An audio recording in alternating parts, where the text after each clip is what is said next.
a man who had been unable to walk for 38 years by the pool of Bethesda, but he had done so on the Sabbath at this festival that he was celebrating in Jerusalem. And because he had healed on the Sabbath, and because this man had been commanded to take up his mat, his bedroll, and move it, it was considered to be a violation of the Sabbath and an extreme violation of the law, according to the Pharisees and the teachers of the law.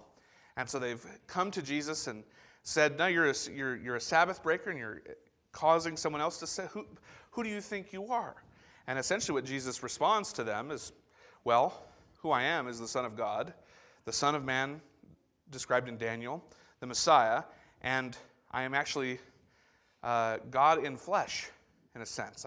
It's distinct from the Father, but I am co-equal and co-eternal with him. Now, he doesn't say it in those words, but as we looked at last week, that's what his words imply. So much so that the chief priests and the elders, the scribes who were attacking him, began to attack him not even primarily because of his Sabbath breaking, though they continue to be upset about that, but because his answer to their questions about Sabbath breaking, he implied that he was God, or at least somehow equal with God, and therefore is also guilty of blasphemy, about using God's name in an inappropriate way. And so they say this is, that raises the stakes even more. This is horrible. And today we're going to read it's sort of the trial, and this continuing trial that's going on as Jesus has been accused of something, and he is defending himself. And today he's going to present witnesses for the defense. He's going to present the witnesses, and we're going to see those here in this text. So let's read from verse 30 onward of John chapter 5 as we hear Jesus' words and God's holy word to us. Jesus says, I can do nothing on my own. As I hear, I judge, and my judgment is just, because I seek not my own will, but the will of him who sent me. If I alone bear witness about myself, my testimony is not true. There is another who bears witness about me, and I know that the testimony that he bears about me is true. You sent to John, and he has borne witness to the truth. Not that the testimony that I receive is from man, but I say these things so that you may be saved. He was a burning and shining lamp, and you were willing to rejoice for a while in his light, but the testimony that I have is greater than that of John. For the works that the Father has given me to accomplish, the very works that I am doing, bear witness about me that the Father has sent me. And the Father who sent me has himself borne witness about me. His voice you have never heard, his form you have never seen, and you do not have his word abiding in you, for you do not believe the one whom he has sent. You search the Scriptures because you think that in them you have eternal life, and it is they that bear witness about me. Yet you refuse to come to me that you may have life. I do not receive glory from people, but I know that you do not have the love of God within you. I have come in my Father's name, and you do not receive me. If another comes in his own name, you will receive him. How can you believe when you receive glory from one another, and do not seek the glory that comes from the only God? Do not think that I will accuse you to the Father. There is one who accuses you, Moses, on whom you've set your hope. For if you believed Moses, you would believe me, for he wrote of me. But if you do not believe his writings, how will you believe my words? And we do thank God for his word, and pray now that its truth would be written upon our hearts. So again, we began covering a couple weeks ago this miraculous healing by the pool of Bethesda, and this man who, without offering so much of a word of gratitude, pointed Jesus out to the Jewish leaders, who in turn promptly accused him of breaking the Sabbath and speaking blasphemies. And as we've seen, Jesus' response to that objection about Sabbath breaking is to affirm that, since God works on the Sabbath in upholding the universe, and that's not considered Sabbath breaking, so I may be at the work of healing and doing the things that the Father does on the Sabbath. Because what he's implying there is I and the Father are equal in some way. And in doing so, he's claiming deity. Other places, Jesus speaks of having come to fulfill the fourth commandment regarding the Sabbath, that he actually come to fulfill the Sabbath, to bring about the rest to which the Sabbath points. Meaning that Jesus didn't come simply to comply with Jewish traditions that taught that an invalid who moves his mat on the Sabbath after being healed was somehow a violation of the law, even though that's what the Pharisees had implied. Instead of praising God, these Jews complained that Jesus was acting unlawfully in demonstrating the power of God the Father by healing a man. And as for the accusation that Jesus was making himself equal to God, well, his Jewish accusers have correctly understood his point. Jesus says, well, on that one, you are accurate. You've heard my words and you are correct. That is, in fact, what I'm claiming. And he speaks of God and himself and their relationship in such a way that if he is not who he says he is guilty of what they're claiming. But the alternative is, as we explored last week, if he is who he says he is, then not only is he not guilty of somehow defaming the name of God or claiming an authority or a dignity equal to that of God, he's not guilty of any of that. In fact, he's worthy of it, and they are the ones who will find themselves judged by the Father who judges perfectly. Well, in this third part of Jesus' response, when Jesus speaks to the question of his own authority, we look closely at this really interesting speech, this dialogue that Jesus gives as he responds to his accusers. And remember, John hasn't told us what the Jews have said, but they were persecuting Jesus because of those reasons. And Jesus has repeatedly in the previous section affirmed that he doesn't do anything by himself, that he only does the will of the Father. And in verse 30, he reaffirms that point by saying, I can do nothing on my own. Again, he reiterates words from verses 19 and 20. As I hear, he says, I judge there, and my judgment is just because I seek not my own will, but again, the will of him who sent me. So verses 19 to 20 and verse 30 are kind of saying the same thing.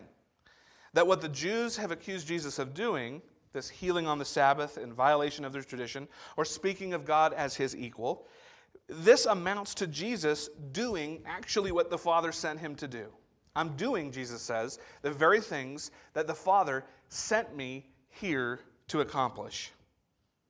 And Jesus says that essentially he can do that. He has the authority to do this, to heal on the Sabbath. He has the authority to do these things and to judge them because God gave him that authority. So Jesus isn't some rogue agent from heaven making things up as he goes along. No, he has been sent precisely to do the will of the Father, and that is exactly what he has done and is doing in their presence. And if Jesus is doing the will of God, then to oppose him, to oppose Jesus, is to oppose the Father's will. It is to disobey the Father's will. And as Jesus says in verses 31 and 32, not only does he bear witness about the Father, right? You can only know God the Father because he is a spirit. We've talked about this again, right? He is a spirit and doesn't have a body like ours. Well, because of that, you cannot know him or see him unless he reveals himself to you. And he does so through the Old Testament, through the Scripture, he tells the Jews. But he does so most clearly. This is the beginning of Hebrews, right? In times past, he's explained himself. He's revealed himself to us in many ways by the Old Testament prophets and their writings. But in these last days, the writer to the Hebrews says, he has revealed himself to us through his Son in the person of Jesus Christ. That Jesus as the incarnate, the enfleshed, the human God-man has come and has revealed what God is like to us through his life, through his words, and through his death and resurrection on the cross. So Jesus says, not only do I bear witness about the Father to you, but as he begins to say, I have witnesses that back up my assertions. Because again, his point is here in verse 31, if I alone bear witness about myself, my testimony is not true.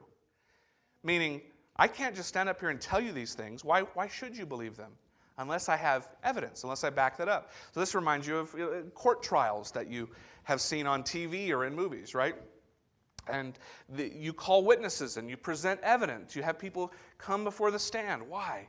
To give credence to the claims being made, either whether it's the prosecution or the defense, the plaintiff or the defendant. What is the truth?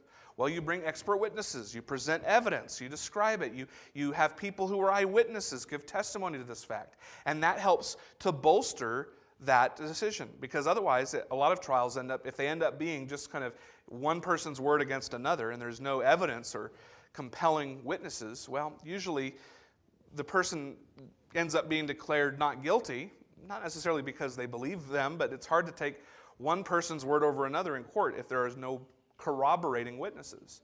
And what Jesus is doing here is actually leaning on not our American judicial system, but he's leaning on Jewish judicial systems and even Greek judicial systems, which required for someone to be convicted of a crime by which they would face some sort of capital punishment, some sort of physical punishment or even death, that you couldn't either convict somebody and someone couldn't be vindicated unless you had at least two witnesses. You had to have witnesses. And so what Jesus says is he's appealing to that. And he says, now I know, this is what I'm telling you, but I know that if I alone bear witness about myself and I have no one here to help me, well, then my testimony would not be true. You wouldn't believe it. But what does he go on to say there? There is another who bears witness about me. And I know that the testimony that he bears about me is true. So Jesus' point is that not only do I testify to you about who the Father is and what the Father is like, but in fact the Father testifies to you about who I am, about my true identity. And the Father's testimony is true. So that's when he says, I know that the testimony that he bears. Who's the he here? Well, it's fairly clear in the context that the he is referring to is God the Father. Right? So this is Jesus affirming this legal principle, yes, about the requirements of giving testimony, whether it was Jewish or Roman, that took two or more witnesses to find someone guilty of a crime. But Jesus is not speaking strictly in the legal sense. He is making a bigger point, that since two witnesses are needed to be valid, Jesus' testimony is not enough, but the Father's testimony to Jesus' ministry does provide a second witness.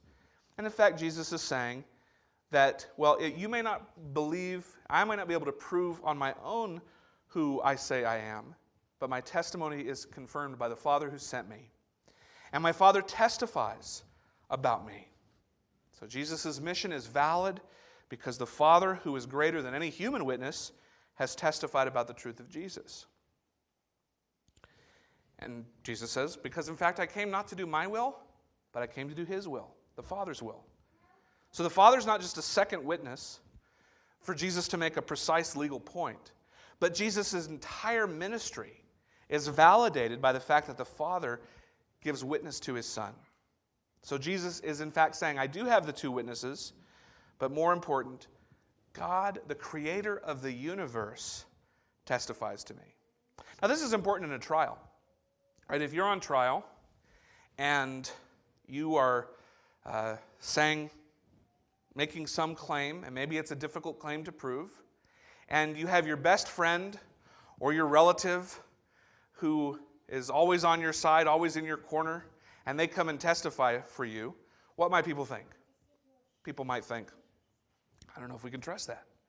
How can we trust that witness? Or maybe this is why sometimes when you bring up a character witness in a trial, they try to, they say, or an expert witness, a scientific expert. Well, they try to show, well, look at all the times that his science has been disproven in court. Right? Hey, we can't trust this witness. We can't trust this person.